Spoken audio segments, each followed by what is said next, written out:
25% turned out to be innocent. They were. So where are you going to draw the line, Chuck? How are you going to know? Is that too high? Is that you're okay with that margin for? I have no problem as long as we achieve our objective, and our objective is to get the guys who did 9/11, and it is to avoid another attack against the United States.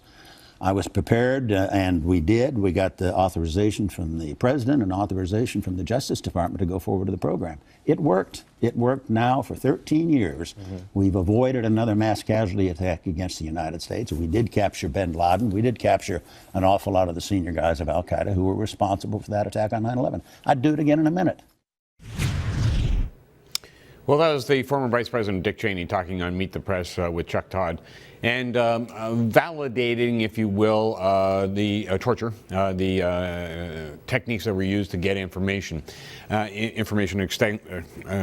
extrapolation, or IETs. But in light of what's happening today, you wonder if more people around the world aren't going to be doing these things. So let's get to Austin Peterson. He's editor of the Libertarian Republican. Austin, I'd love your knee-jerk reaction just briefly on what's happening in Sydney today. Oh, wow. Okay. So, yeah, obviously, it's the kind of thing that's happening right now on the ground. I sort of was ready for that question. I'm watching it. But, I'm terrified of Islamic terrorism just like anyone else. But, there are a lot of things that we have when we have justice in society. And we treat people as if people who are criminals, we treat them the way that we want to be treated in the criminal justice system in the United States, meaning that we like to call them alleged terrorists, right? So we want to make sure that we know that someone is guilty of a crime before we punish them, right? And the problem with that is that the CIA torture report details the type of tactics that we use against people who are accused of crimes but not convicted of crimes. So I'm waiting to see what happens with the situation in Australia. I mean, I think the problem of Islamic totalitarianism is a real problem. But we don't become barbarians ourselves to fight barbarians, Pat. That was the mistake the Romans made, and it's one that I hope the United States avoids. Well, exactly my point, though, Austin, and that's why I asked, and I apologize that you weren't ready for it, but I mean, you're getting this as a growing trend around the world, and the rest of the world is going to say, we need to know if this is going to happen. And they look at Dick Cheney and they say, the end justifies the means. Yeah, you don't. You're basically saying, okay, yeah, let's become evil. Let's create a big, evil, tyrannical, authoritarian government that can torture people at will, so that we can fight evil, authoritarian tyrants who torture and kill people at will. It just doesn't make any sense. Do we want a civilized society? And nobody's going to like my excuse for why I think we have a problem, and I think that the problem is weaponized religion, Pat. Islam never came out of the Dark Ages, whereas Christianity and many other religions have. So if you want to have a real talk about this, let's talk about it. Let's have straight talk, Pat. Let's talk about the problem of Islamic authoritarianism, because at its heart lies the belief in magical thinking, the idea that you're going to go to heaven and you're going to have some sort of reward for this. And I think that the problem is irrational thinking in the first place. But once you start dissecting this, Pat, all of a sudden you'll find Islam has defenders in the community of the religious simply for being religion itself. So do you want to talk about this? Because I guarantee your viewers aren't going to like it. No, fair enough, Austin. But I mean, and your point is well made. I think the extension to your point overall is that the connotation of dominance over other religions and that other people must die is the military component that things move to overall. But let's confine it to the torture report that came out. Right. You can't reason someone out of a position that they didn't reason themselves into. Yeah. Okay. And we could have that discussion ad nauseum, Austin. I appreciate that.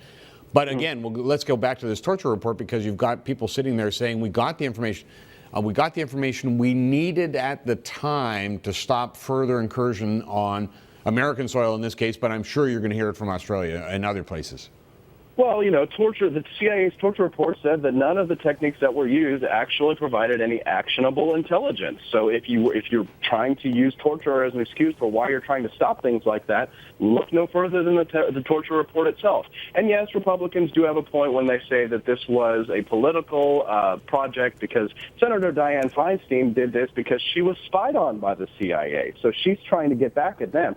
And, sometimes accidentally the government actually does its job. And I think that the torture report is what we're seeing in that. But, I have to say, when I was watching Dick Cheney's interview this morning, when I knew we were going to talk about this, I was reminded of Abraham Lincoln. You know, he's a Republican, Cheney, the party of Lincoln.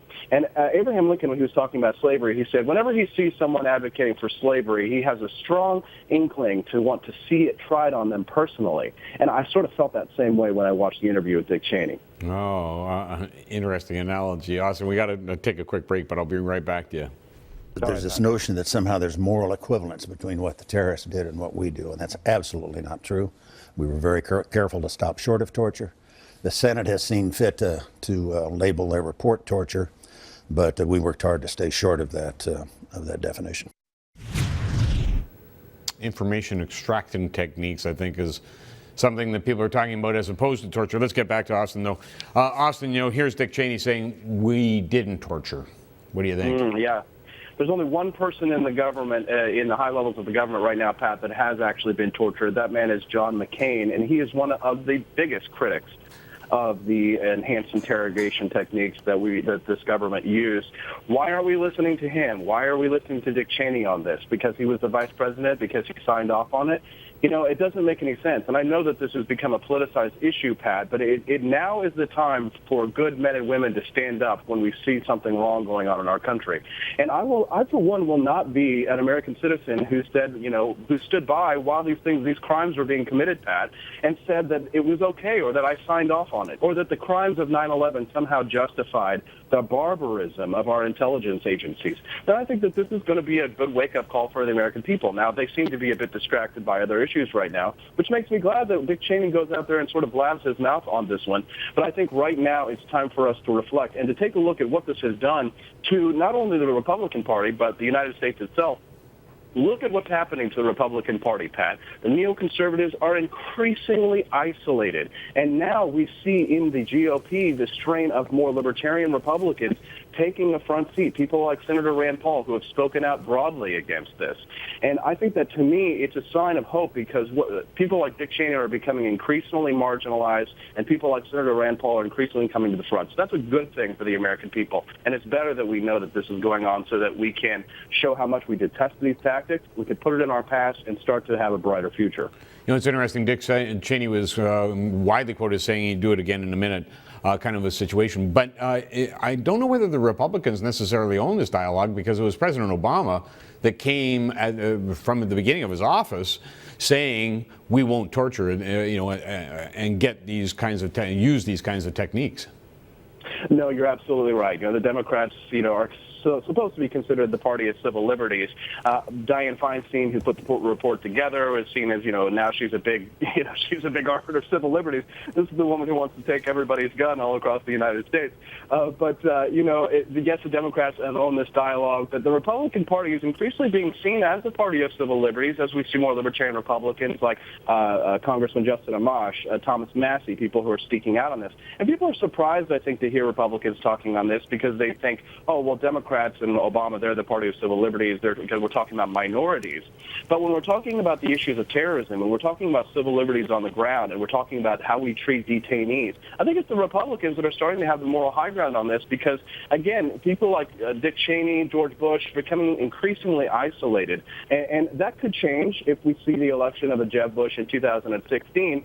But I doubt the sincerity of the social democrats when it comes to civil liberties, Pat. I very much doubt their sincerity on these issues because President Obama says, oh, we shouldn't torture, and yet what does he do? He engages in the extrajudicial killings of American citizens overseas using drone strikes. So he won't torture them, but he will bomb them indiscriminately without trial.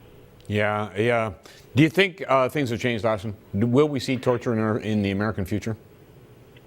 I honestly don't know, Pat. I think that we're sort of at a turning point here in the United States. You're an American citizen, and I think you can feel the undercurrent of what's going on. There is, you see these protests against police violence, like Eric Garner and the situation with Eric Garner, which I think is different than the Michael Brown protests, where Americans are more interested in civil liberties. They are looking at the issues of with the police militarization, the military-industrial complex. These discussions are going on, largely because of whistleblowers like Edward Snowden and other people such as that, Julian Assange, for example. And so we actually are having a dialogue, a real debate. It's happening right now. I don't know where the American people are going to go, but as for me, give me liberty or give me death. Awesome. Thank you so much. Always a pleasure.